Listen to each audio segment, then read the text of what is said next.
Assalamualaikum warahmatullahi wabarakatuh. Bertemu lagi dengan Ibu Bu Rini.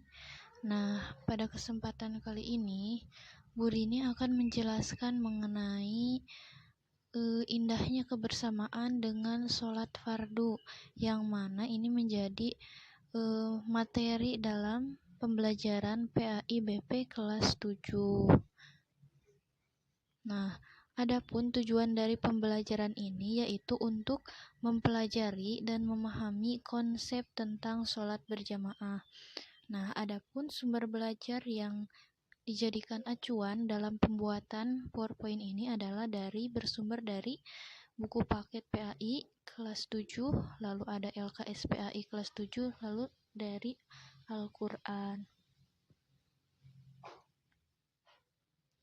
Lalu selanjutnya, ada pengertian sholat berjamaah itu sendiri. Apa pengertian sholat berjamaah itu? Sholat berjamaah adalah sholat yang dikerjakan oleh 2 orang atau lebih secara bersama-sama, dan salah seorang dari mereka menjadi imam, sedangkan yang lainnya menjadi makmum. Nah, sholat berjamaah ini diutamakan atau sangat diutamakan untuk dikerjakan gitu ya, terutama dalam sholat 5 waktu, bukan sendiri-sendiri atau munfarid. Jadi secara ringkasnya sholat berjamaah itu sholat yang dilakukan secara bersamaan gitu ya, melibatkan 2 orang atau lebih, seperti itu. Nah, lalu ada syarat sah berjamaah. Yang pertama itu ada imam. Pasti ya, kalau ini pasti harus ada imam. Nah, yang kedua itu ada makmum. Makmum yang berniat untuk mengikuti imam. Ya, karena makmum ini kan yang dipimpin, jadi harus mengikuti apa yang dilakukan oleh pemimpin, atau di sini kalau dalam sholat itu imam. Nah, yang ketiga, sholat itu dikerjakan dalam satu majelis. Maksudnya dalam satu majelis itu dalam satu tempat ya.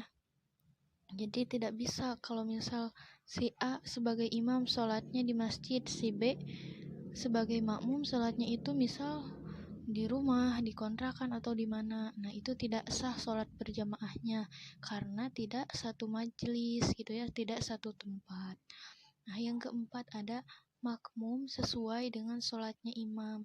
Nah, jadi kita sebagai makmum gitu ya, kita harus mengikuti gerakan imam. Jika imam ruku, maka kita harus ruku. Jangan sampai imam ruku kita malah sujud gitu. Nah, itu nanti berjamaahnya tidak sah gitu, karena tidak memenuhi syarat yang keempat, yaitu makmum sesuai dengan sholatnya imam.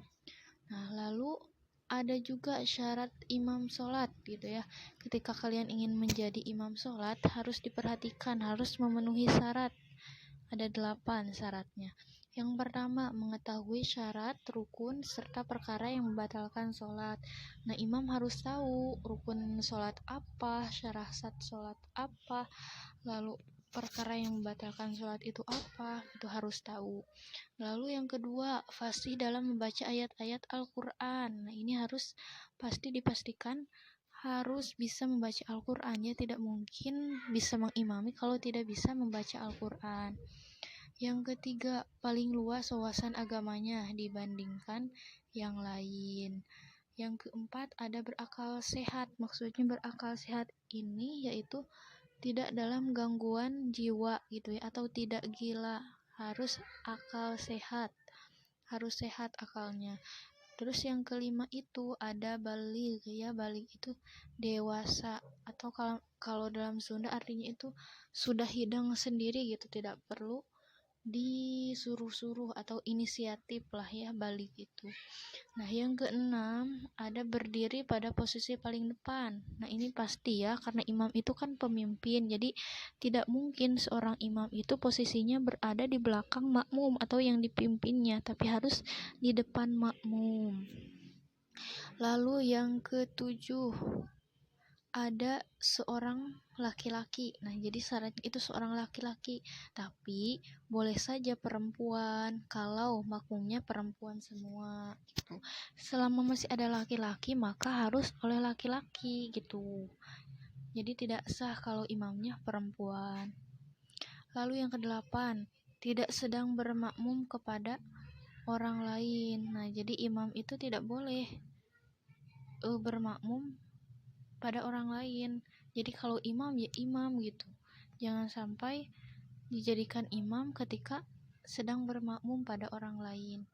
Nah, yang selanjutnya itu ada syarat makmum sholat. Syarat makmum sholat itu yaitu makmum berniat mengikuti imam, lalu mengetahui gerakan sholat imam. Jadi kalau misal tidak terlihat imamnya itu kan otomatis kita tidak tahu gerakan apa yang dilakukan oleh imam, sehingga makmum susah gitu ya untuk mengikuti. Sedangkan syarat makmum sholat itu harus mengetahui gerakan sholat imam. Jadi diusahakan terlihat gitu ya imamnya, utamanya di barisan depan gitu kalau ingin kelihatan imamnya. Lalu yang ketiga, berada dalam satu tempat dengan imam. Nah, kayak yang tadi ya, syarat sah sholat berjamaah itu dilakukan dalam satu majelis. Lalu yang keempat, posisinya di belakang imam. Nah, ini sudah pasti karena kalau di belakang imam, kalau di depan imam itu bukan makmum ya namanya, tapi imam. Lalu yang kelima, hendaklah sholat makmum sesuai dengan sholatnya imam. Misalnya imam sholat asar, makmum juga sholat asar. Nah, ini juga jangan sampai keliru, jangan sampai salah gitu ya dalam berniat. Imam niat sholat asar, kita malah sholat maghrib, jadi tidak nyambung. Nah, jadi itu batal sholat berjamaahnya, tidak sah. Seperti itu. Lalu selanjutnya ada dalam sholat berjamaah itu yang disebut makmum masbuk, yaitu makmum yang tidak bisa atau tidak sempat mengikuti surat Al-Fatihah bersama imam di rakaat yang pertama. Nah, jadi kalau kita melewatkan atau tidak bisa ikut membaca surat Al-Fatihah ya sebelum ruku di rakaat pertama, maka itu disebutnya makmum masbuk atau yang tertinggal gitu, yang ketinggalan. Ada lawannya itu, yaitu makmum muwafiq, yaitu makmum yang dapat mengikuti seluruh rangkaian sholat berjamaah bersama imam gitu. Nah, contohnya seperti ini. Pada saat makmum datang untuk berjamaah, imam itu sedang i'tidal gitu ya. Nah, imamnya sedang i'tidal atau sujud gitu di rakaat pertama. Lalu makmum berniat takbiratul ihram dan langsung i'tidal atau sujud bersama imam. Nah, pada saat imam menutup sholat dengan salam, makmum berdiri lagi untuk menambah kekurangan rakaat yang belum selesai. Jadi intinya kalau kita tidak ikut ruku gitu ya, tidak sempat membaca Al-Fatihah bersama imam.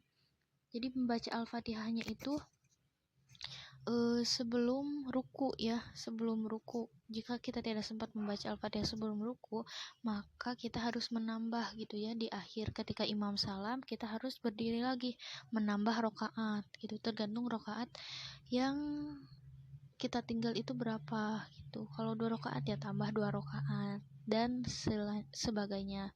Lalu ada halangan sholat berjamaah. Yang pertama itu karena hujan yang mengakibatkan susah menuju tempat sholat berjamaah. Lalu yang kedua, angin kencang yang sangat membahayakan. Nah, ini kalau misal angin kencang kayak puting beliung misalnya, kan itu membahayakan. Jika kita nekat pergi ke masjid misal untuk sholat berjamaah, kita bakal dalam kondisi yang berbahaya. Nah, lebih baik itu sholatnya dilaksanakan sendiri gitu atau munfarid. Yang ketiga itu sholat yang sakit yang mengakibatkan susah berjalan. Nah, ini sakit yang menyebabkan susah berjalan. Selagi bisa berjalan, maka diutamakan untuk berjamaah. Yang keempat itu sangat ingin buang air besar atau buang air kecil. Nah, ini jadi tidak boleh menahan kentut atau BAB atau kencing saat sholat berjamaah. Jadi lebih baik dibatalkan sholatnya dan sholat sendirian. 5. Karena baru makan makanan yang baunya sukar dihilangkan seperti bawang, petai, dan jengkol.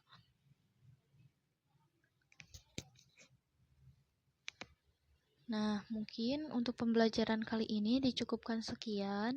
Mohon maaf apabila banyak kesalahan. Wassalamualaikum warahmatullahi wabarakatuh.